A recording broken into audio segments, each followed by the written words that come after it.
Ya pemirsa, YBM PLN menyerahkan 500 paket sembako kepada masyarakat dalam kegiatan berbagi bingkisan Ramadan Cahaya Berkah Ramadan 1447 Hijriah yang dipusatkan di Masjid Nurul Falah PLN Jakarta Raya, Gambir, Jakarta Pusat.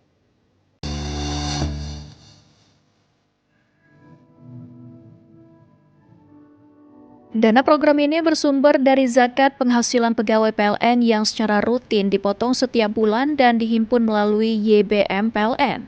Pengelolaan dana tersebut dilakukan secara amanah dan transparan untuk disalurkan kepada masyarakat yang berhak menerima, khususnya pada momentum Ramadan yang penuh keberkahan.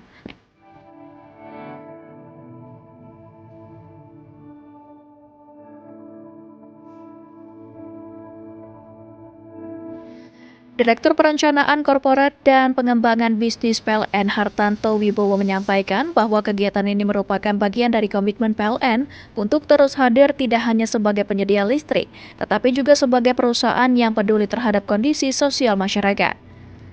Melalui kegiatan ini, YPM PLN terus berkomitmen menebarkan manfaat dan menghadirkan cahaya kebaikan, sejalan dengan semangat Ramadan untuk berbagi dan melayani sepenuh hati.